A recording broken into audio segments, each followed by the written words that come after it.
Good evening. तो सुश्रुत संहिता के fast revision में हम सूत्र स्थान के 8 चैप्टर तक अभी तक कंप्लीट किया है हमने। आज हम 9 चैप्टर से देखेंगे। तो इसके ऊपर भी बहुत सारे क्वेश्चंस बनते हैं। इस चैप्टर के अंदर ऐसे क्वेश्चन बनते हैं। योग्य सूत्रीय मतलब प्रैक्टिकल। जब कोई भी हम पंचकर्म करने जाएं या कोई शस्त्र कर्म करने जाने से पहले हमें कुछ हैंड्स ऑन ट्रेनिंग चाहिए रहता है। तो उसके लिए ये देखो यहाँ पे जैसे ये कर्म है, उत्कर्तन, छेदन, भेदन, लेखन। तो हम किस चीज पे प्रैक्टिस करें एक्चुअल पेशेंट पे करने से पहले, तो उसको बोलते हैं योग्य विधि, योग्य कर्म। ठीक है।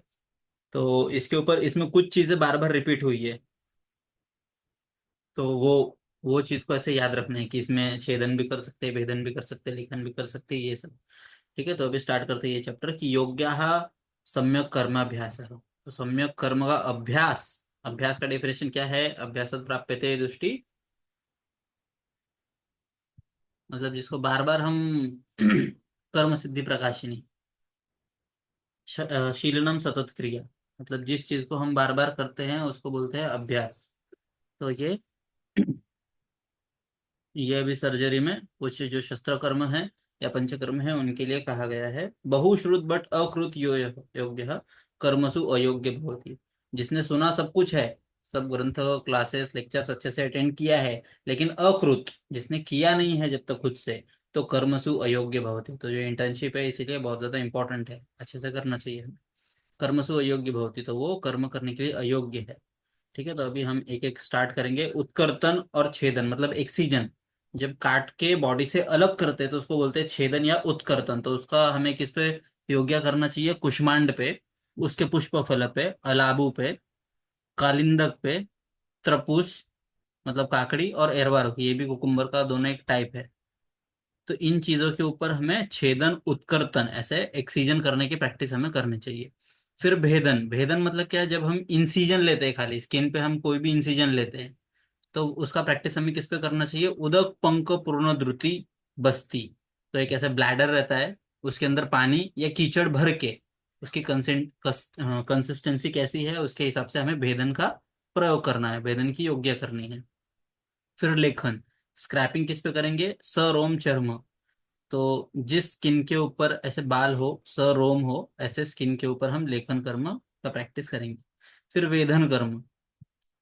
अब ये देखो ये सब एक ही टाइप से है। वेधन मतलब इंसिजन और ड्रेनेज वही हो गया। एशन मतलब जब हम किसी हॉलो पाइप के अंदर या ट्यूबुलर स्ट्रक्चर के अंदर देखते हैं उसको एशन बोलते हैं, प्रोबिंग। आहरण मतलब निकालना, और विस्तावन मतलब फिर से ड्रेनेज करना। तो ये इसको हमें थोड़ा अच्छे से करना है।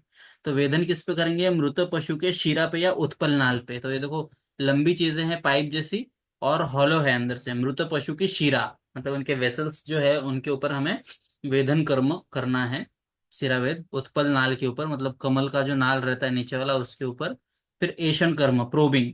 तो घुणोपहत काष्ठ, जिस लकड़ी के अंदर घुणोपहत मतलब कृमि लग गई है तो अंदर से वो खोखला हो जाता है, तो ऐसे के अंदर हम एशन कुछ जो यंत्र है हमारा डाल के देखेंगे और उस पर करेंगे। वेणु कमल नाल, देखो यहाँ पे उत्पल नाल है तो उसमें क्या करना है? वेधन। कमल नाल में क्या करना है? एशन। और अलाबू, इन सब के ऊपर हमें एशन कर्म का प्रयोग करना है। फिर आहरण, आहरण मतलब निकालना। तो मृत पशु के दंत, जो भी पशु है जो मर गए हैं उनके दांत को ऐसे पकड़ के निकालने की प्रैक्टिस उन पे करनी चाहिए, आहरण। फिर बीस, बिम्बी, बिल्व फल, मज्जा। तो वाटरमेलन हम खाते हैं तो उसके अंदर जो बीज कैसे निकालते हैं तो वो सब निकालने की प्रैक्टिस बिल्व फल, मज्जा में, बीस में, बिम्बी में, ये सब में हमें आहरण का प्रयोग करना है। फिर विस्त्रावण, मधुचिष्ट उपलिप्त शाल्मली फलक। मधुचिष्ट मतलब मेन, मोम, उससे उपलिप्त किया हुआ शाल्मली फलक है, उस पर हमें विस्त्रावन करने का योग्य करना चाहिए। फिर उसके बाद अभी देखो यहाँ पे मैंने कॉमन लिख के रखा है।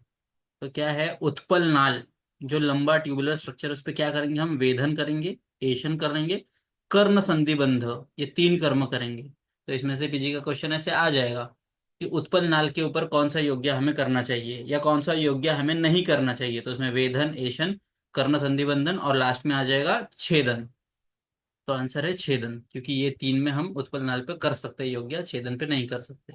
फिर अलाबू कहाँ कहाँ पे आया है? छेदन में, उत्कर्तन में, परिवर्तन में, एषण में, बस्ती नेत्र प्रवेश में, बस्ती में और व्रण बस्ती में, ऐसे 6 कर्म में अलाबू का वर्णन आया है। फिर सीवन कर्म, सीवन कर्म सूक्ष्म घन वस्त्र, जिसकी कंसिस्टेंसी एकदम पतला कपड़ा, मोटा कपड़ा, इनके ऊपर और मृदु चर्म के ऊपर।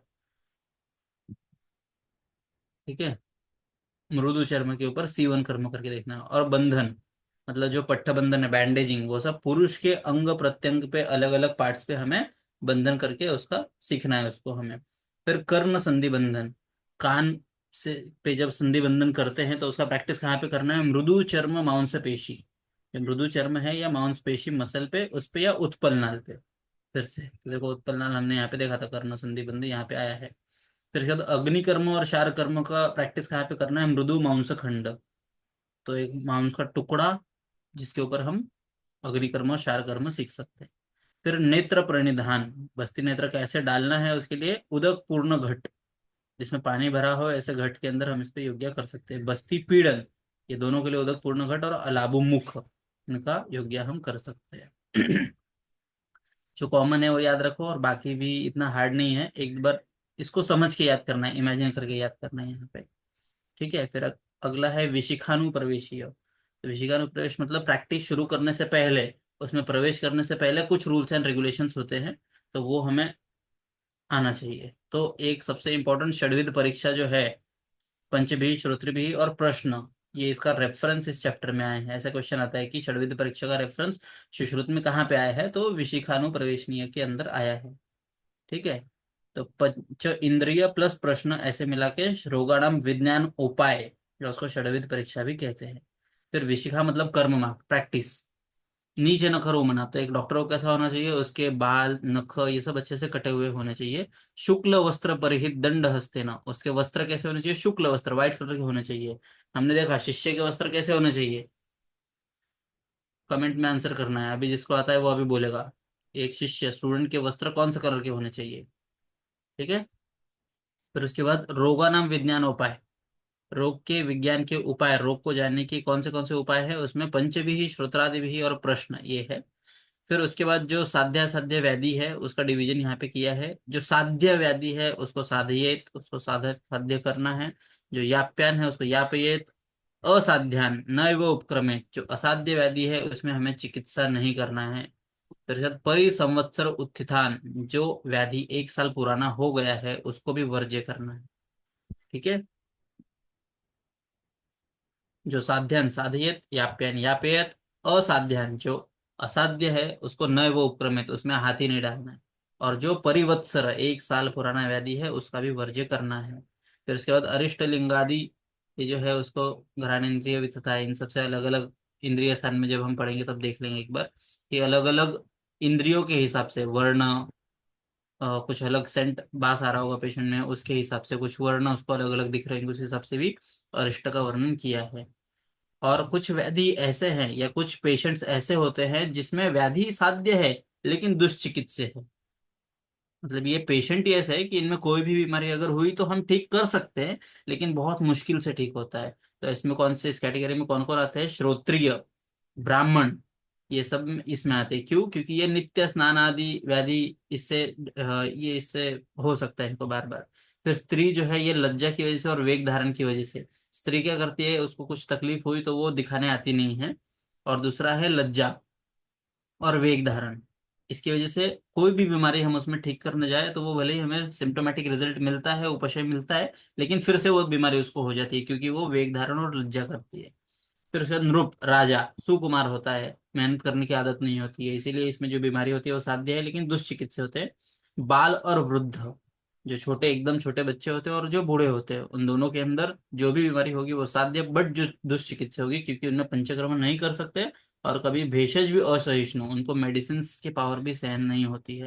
फिर उसके बाद भीरु, जो डरपोक लोग होते हैं, वो अल्पसत्व होते हैं, वो पंचकर्म से डरते हैं, ट्रीटमेंट से डरते हैं, इसीलिए उनमें भी थोड़ा सा चिकित्सा करना मुश्किल हो जाता है।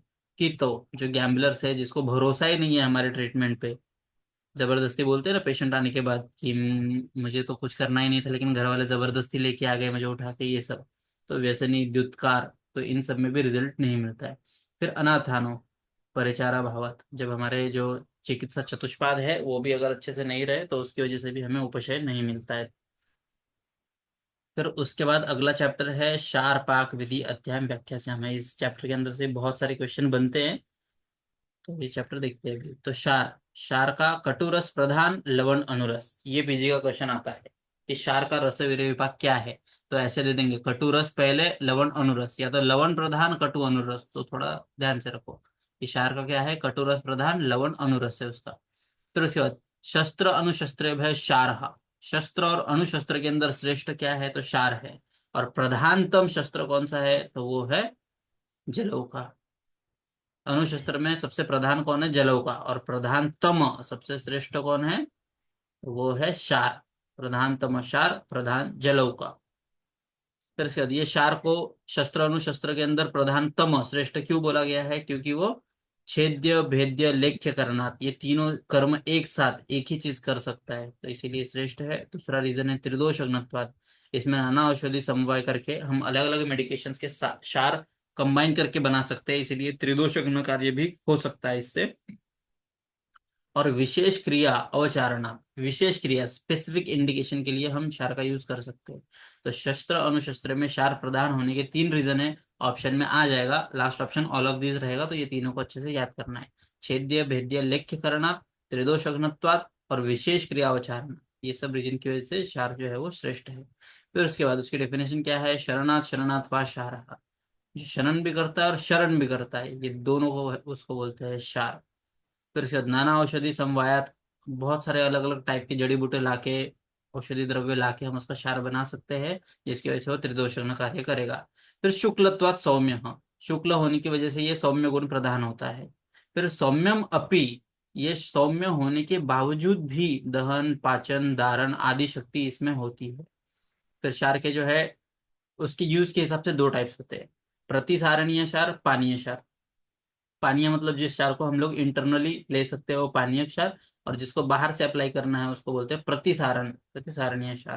तो ये व्रणशोफ आदि में प्रतिसारणीय क्षार का यूज होगा। और पानीय के लिए जब अन्न का अजीर्ण हो, तो देखो हम क्षार का यूज करते हैं। जब पेशेंट ये सब लेके सिम्टम्स लेके आते हैं कि आमाशयगत बात है, उसमें सबसे अच्छा क्षार बोला है चिकित्सा में, तो ऐसा ये सब पे पानीय क्षार का प्रयोग होता है। फिर अग्नि औषधि के गुण भी उसमें आ सकते हैं, जैसे जैसे हम उष्ण तीक्ष्ण मेडिसिन यूज करेंगे तो उसमें उष्ण तीक्ष्ण गुण भी आएंगे। और ऐसे मेडिसिन यूज करने के बाद वो कटु उष्ण तीक्ष्ण पाचन विलयन रोपण शोषण स्तंभन लेखन ये सब कार्य करने के यूजफुल होता है।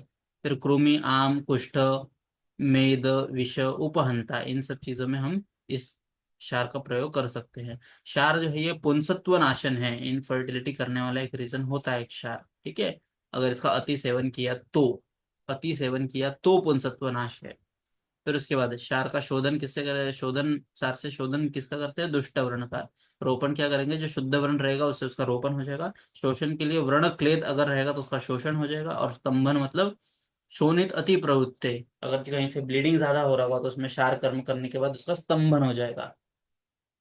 ठीक है, तो ऐसा क्वेश्चन भी आ सकता है कि क्षार का प्रयोग शोधन के लिए कहाँ पे करेंगे, तो उसका आंसर है दुष्ट वर्ण के लिए। रोपण के लिए कहाँ करेंगे, शुद्ध वर्ण में। शोषण के लिए जब वर्ण में से क्लेद निकल रहा हो तो उसका शोषण के लिए प्रयोग करेंगे। और स्तंभन जब शोणित अति प्रवृत्ति होगी तब स्तंभन कार्य करेगा क्षार। फिर हमने प्रकार देखा पानीय और प्रतिसारणीय। पानीय मतलब क्षारोदक, तो इसमें अन्य क्या बोलते हैं, इसमें चूर्ण वटी लेह आदि के फॉर्म में भी ले सकते हैं हम। कुछ बोलते हैं कि इसको पान के फॉर्म में लिक्विड के फॉर्म में ले सकते हैं। फिर प्रतिसारणीय मतलब अनुशस्त्र में इसका इंडिकेशन आया है, जिसका एक्सटर्नल एप्लीकेशन हम करते हैं। फिर उसके बाद विद्रधि कृमि विष, इन सब के अंदर पानीय क्षार एज वेल एज प्रतिसारणीय क्षार। तो पीजी का क्वेश्चन आ जाएगा कि विद्रधि जैसी बीमारी में हम कौन से क्षार का प्रयोग करेंगे। ऑप्शन वन पानीय, ऑप्शन बी प्रतिसारणीय, option C all of this, और डी में कुछ और आ जाएगा। तो ये चीज याद रखो कि विद्रधि कृमि विष और अर्श, तो इसको एक ही चीज से हम बना लेंगे कि एक अर्श का पेशेंट था जिसमें विद्रधि पस हो गया था, और उसमें कृमि भी थे जो विष के कारण हुआ था। ठीक है, तो ये सब में हम पानीय एज वेल एज प्रतिसारणीय दोनों का यूज हम कर सकते हैं। फिर उसके बाद दलहन क्या बोलते हैं कि पानीय क्षारोदक का प्रमाण क्या है, तो प्रधान मध्यम और अधम, ऐसे तीन मात्रा है उसके। एक 40 ml 30 ml 20 ml, 4 कर्ष 3 कर्ष 2 कर्ष 2 3 4, ऐसे उसका प्रमाण है। ये बहुत इंपॉर्टेंट ये वाला पार्ट। प्रकार, क्षार के तीन प्रकार है, मृदु मध्य तीक्ष्ण। तो मृदुक क्षार को ही सव्यूहीन क्षार बोलते हैं। ये वाला क्वेश्चन आता है कि सव्यूहीन क्षार ये कौन से प्रकार का क्षार है, मृदु, मध्य, तीक्ष्ण या कोई भी नहीं। तो आंसर है मृदु क्षार, सव्यूहीन। और पाक्य मतलब तीक्ष्ण, ये पर्याय नाम है। पाक्य क्षार मतलब तीक्ष्ण क्षार। तो अगर मृदु क्षार हमें बनाना है तो उसमें एरंडनाल, कदली, इन सब का यूज हमें करना चाहिए। मध्यम क्षार बनाना है तो मूलक क्षार का प्रयोग करना है। और एकदम तीक्ष्ण क्षार बनाना है तो हमें स्नूहिक क्षीर का प्रयोग करना है। उसकी मात्रा रिस्पेक्टिवली 2 पल, 1 पल, आधा पल, ऐसे है। ये बार बार रिवीजन करने वाली चीज है। पीने के लिए देखो एमएल में, पानिया है तो एमएल में 20 ml, 30 ml, 40 ml। और ये लगाने के लिए अर्धा, एक, दोन, डबल डबल करते जाना है। फिर उसके बाद क्षार पाक जो विधि है उसके बारे में बताया है कि क्षार कैसे बनाते हैं। तो शरद ऋतु के अंदर क्षार का संग्रह करते हैं, शरदी। मध्य वयस जो वृक्ष है, जो एकदम एकदम न्यूली जो प्लांट है उसमें भी नहीं, और जो बहुत पुराने प्लांट है वो भी नहीं, मध्यम वय के प्लांट हमें लेना है। गिरिसानु मतलब पर्वत पहाड़ के आजू बाजू में जो होंगे वो। असित मुष्कम कृष्ण पुष्प मोक्ष, ऐसे जो कृष्ण पुष्प वाले हैं उनका असित, जो सफेद नहीं है, ऐसे पुष्प जिसमें है उनको लेना है। सुधा शर्करा मतलब सुधा पाषाण लेना है। तिल नाल जो है तिल की लकड़ी, उससे दीपन, उससे अग्नि जलाना है। पृथक गृहिणियात, भस्म शर्करा, ये भस्म ये सब लेना है। उदक द्रोण में मूत्र डाल के 6 बार उसका हमें छान लेना है पहले तो। फिर उसके बाद क्षार द्रोण, उदक द्रोण, एकविंशति परिस्राव्य, ये सब जो क्षार है, मुष्कक भस्म 2 भाग, फिर जो भी कांसी सादी भस्म है 1 भाग, फिर भस्म द्रव्य 6 गुण, उदक मूत्र इन सब के अंदर, फिर परिस्त्रावण 21 बार। ये पीजी का क्वेश्चन है कि क्षार निर्माण के समय हमें कितने बार उसको छानना पड़ता है, तो 21 बार। वस्त्रेण गालित्वा, वस्त्र से 21 बार हमें उसको छानना पड़ता है। उसके बाद फिर वो अच्छ, रक्त तीक्ष्ण और पिच्छिल, ऐसा क्षारोदक निर्माण होता है। ठीक है, फिर उसके बाद ये दूसरे प्रकार का क्षार है। कट शर्करा, गंगोष्ठी, मध्यम शर्करा, क्षीरपाकी, शंखनाभि, ये सब लेना है। उसको अग्निवर्ण करके क्षारोदक की वही निर्वाप करना है क्षारोदक के अंदर। फिर क्षारोदक का पेशन करना है। उसके बाद उसका पाचन करके नाति सांद्र, नाति द्रव, ऐसा अग्नि पे पाक करना है। और संस्कृत मुख पे अयस कुंभ के ऊपर, तो ऐसे मध्यम बल का ऐसे क्षार निर्माण होता है। तो ये वाला इतना नहीं है। मृदु को संव्यूहीन बोलते हैं, तीक्ष्ण को पाक्य बोलते हैं। जो तीक्ष्ण क्षार रहते हैं उनको पाक्य बोलते हैं। फिर उसके बाद डिफरेंशियल डायग्नोसिस में क्या बताते हैं वो, कि जो सम्यक दग्ध व्रण है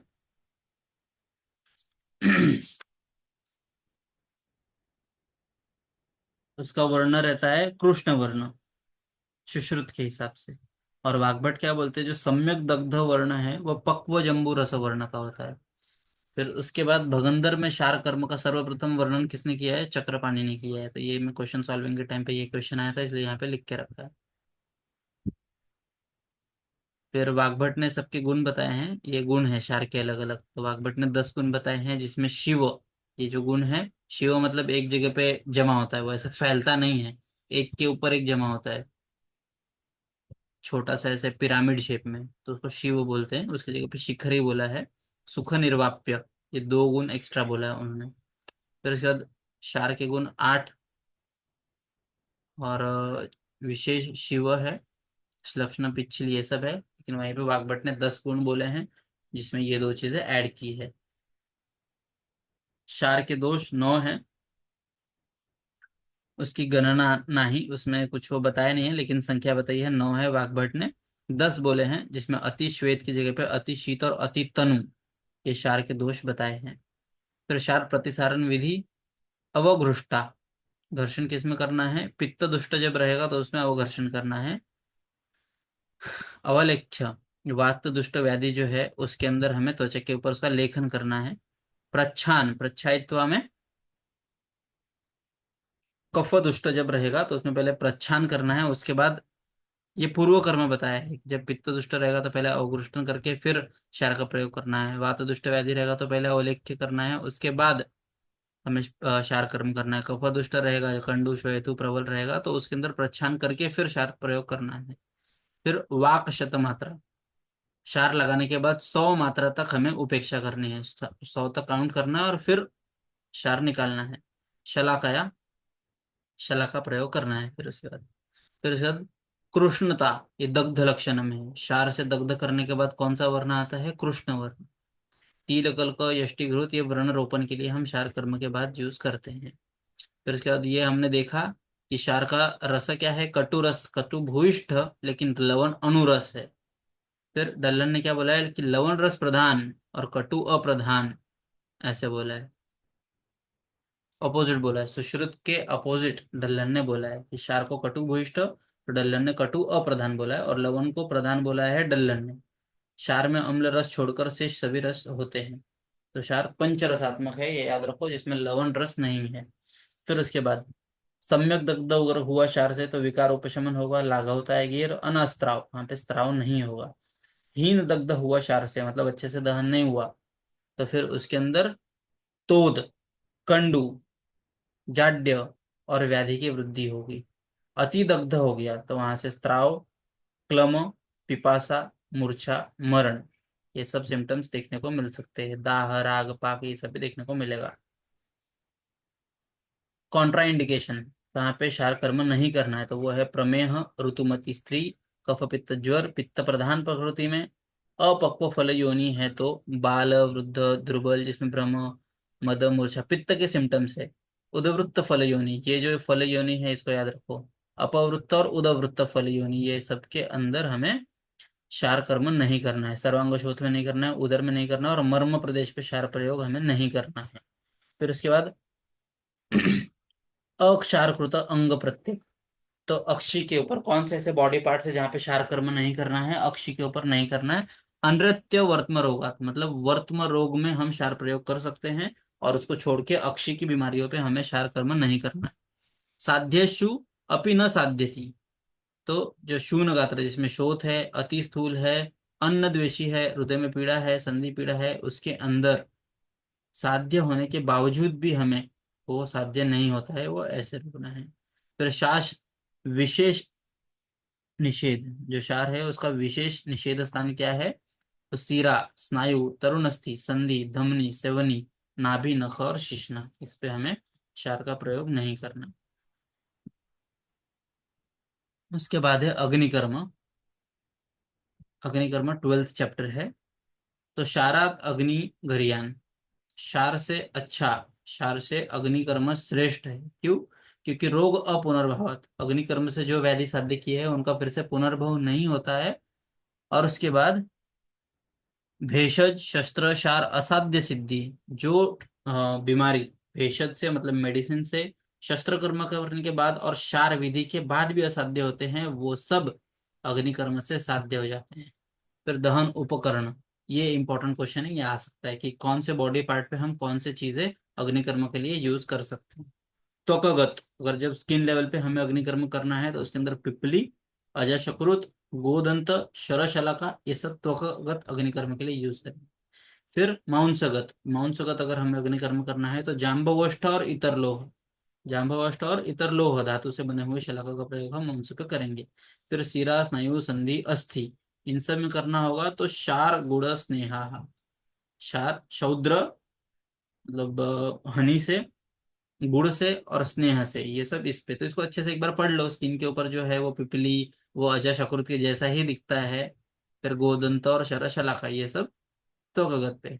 माउंस के ऊपर क्या रहेगा, जाम्बवश और इतर लोह, और शिरा, स्नायु, संधि, अस्थि पे क्षार, शौद्र, गुड़, स्नेह। फिर उसके बाद वर्ज्य ऋतु, अग्निकर्म किस सीजन में नहीं करना है, तो गर्म सीजन में, मतलब शरद और ग्रीष्म ऋतु में नहीं करना है। तथापि अत्यायिक, लेकिन अगर फिर भी एकदम इमरजेंसी कंडीशन है और अग्निकर्म ही करना है, तो हमें शीत आच्छादन करके, पेशेंट को खाना खिला के, प्रदेह आदि करके, फिर हमें अग्निकर्म करना है। फिर उसके बाद ये प्रायर, उसका ये है एलिजिबिलिटी है कि पिच्छिल अन्न भुक्त, पेशेंट को कुछ तो पिच्छिल अन्न खिला के ही अग्निकर्म करना है। फिर पिच्छिल वीर्य, ये जो पित्तग्न होता है। फिर अभुक्तवत, अभुक्तवत कहाँ पे करना है, तो ये हमने देखा था, मुंह, मुंह बाहु, तो मुंह से मूढ़ गर्भ, मुंह से मुख रोग, B double A U, B से भगंदर, ए से अश्मरी, ए से अर्श, यू से उदर, तो इन सब में भोजन कृते ऊर्ध्व अध वेगात कर्म विधान। फिर उसके बाद अग्निकर्म के दो टाइप्स है, एक त्वक दग्ध और एक मांस दग्ध। अग्निकर्म के दो टाइप्स, एक त्वक दग्ध और मांस दग्ध। तो डल्लन क्या बोलते हैं कि शिरा, स्नायु, अस्थि अत्यय के वैधव एवं, जो ये सब जो है मोस्टली यही दो टाइप के दग्ध होते हैं, लेकिन डल्लन बोलते हैं कि सीरा स्नायु अस्थि में भी अत्ययिक अवस्था आने पे हम कर सकते हैं। फिर त्वक दग्ध के सिम्टम्स, मतलब त्वक दग्ध सही से हुआ है ये हम कैसे जानेंगे? तो शब्द प्रादुर्भाव, चट से जो आवाज है वो आना चाहिए। तो ये क्वेश्चन आता है, देखो ये सब में से कोई भी एक सिम्टम देंगे और पूछेंगे कि ये कौन से गत दग्ध का लक्षण है। शब्द प्रादुर्भाव ये किस में आता है? तो त्वक गत दग्ध में। दुर्गंधता, त्वक संकोच और अष्टांग संग्रह बोलते हैं कि कपोत वर्ण आता है। तो ये सबको हमें एक ट्रिक बना के, एक लाइन बना के इनको जोड़ना है। फॉर एग्जाम्पल स्किन पे तुमने अग्निकर्म किया तो एक चट से आवाज आएगा, फिर उसमें से जब स्किन जलती है तो कैसा गंदा बास आता है, इसलिए दुर्गंध था।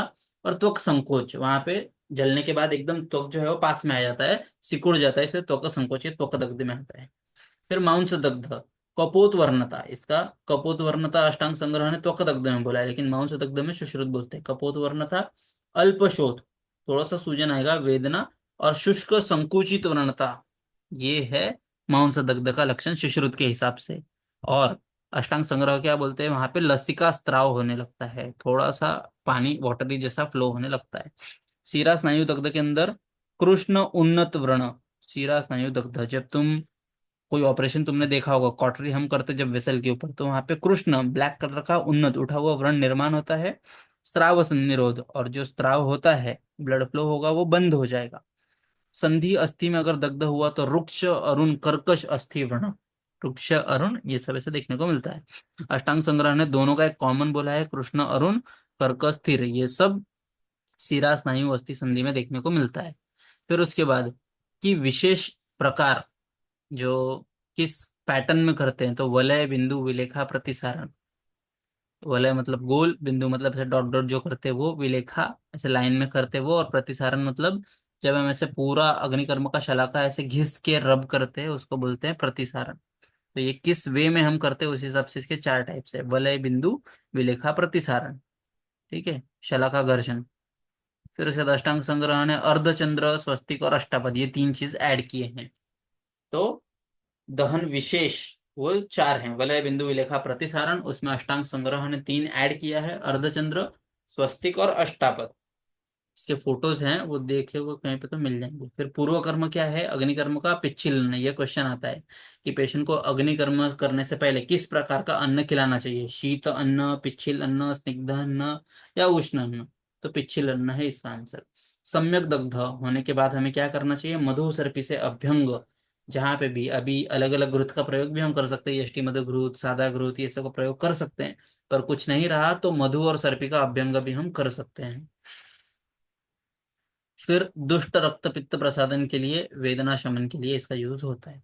अष्टांग संग्रह ने क्या बोला है? संधानार्थ उष्मनो निग्रह, पेशेंट को गर्म चीजों से, गर्म आहार विहार से दूर रखना है। फिर अनर्ह, अग्निकर्म किसमें नहीं करना चाहिए? तो अंतःशोणि, जहाँ पे अंदर ब्लीडिंग है वहां पे नहीं करना चाहिए।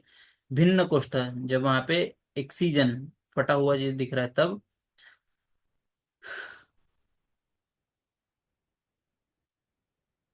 अनुद्रुत शल्य, जहाँ पे शल्य है वो। फिर बाल वृद्ध भीरू के अंदर भी नहीं करना चाहिए। नेत्र कुष्ठ व्रण में, नेत्र के व्रण में और कुष्ठ में जो व्रण है उनमें भी नहीं करना चाहिए, ऐसे चरक बोलते हैं। फिर उसके बाद स्नेह दग्ध, एक और दो टाइप से इसका डिवीजन किया है अग्निकर्म का, एक है स्निग्ध दग्ध और एक है रुक्ष दग्ध। तो स्निग्ध दग्ध मतलब जब हम कोई पेशेंट को पहले ऑयल वगैरह से मसाज करेंगे और फिर जो देंगे वो स्निग्ध दग्ध में आ गया। और अग्निकर्म लोहा शलाका वगैरह से जो करते हैं वो सब रुक्ष दग्ध के प्रकार में आ गया। तो जब स्निग्ध से दग्ध हुआ मतलब कभी खाना बनाते वक्त तेल गिर गया तो ये स्निग्ध दग्ध है, स्नेह दग्ध, तो इसमें अधिक ऊर्जा होती है। तेल एग्जाम्पल देखो, तो इसमें क्रिया क्या करना है हमें? रुक्ष क्रिया। स्नेह से दग्ध हुआ तो उसमें चिकित्सा रुक्ष क्रिया करेंगे। फिर वापिस अग्नि दग्ध के चार प्रकार होते हैं, प्लुष्ट दग्ध, दुर्दग्ध, सम्यक दग्ध और अति दग्ध। तो प्लुष्ट दग्ध मतलब वाग्भट ने इसको ही तुत्थ भी बोला है। और इसमें क्या देखने को मिलता है हमें? वैवर्ण्य,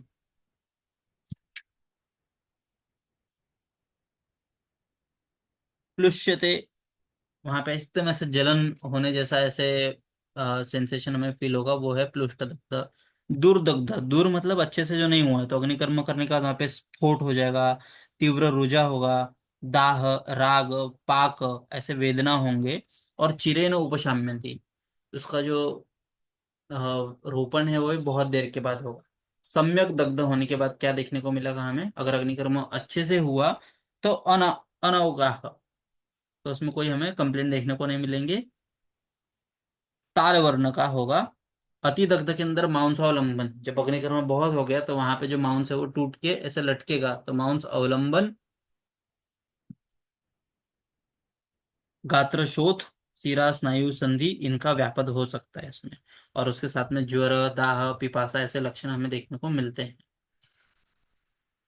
ठीक है। वाग्भट ने इसको ही इतर अथा दग्ध ऐसे भी कहा है।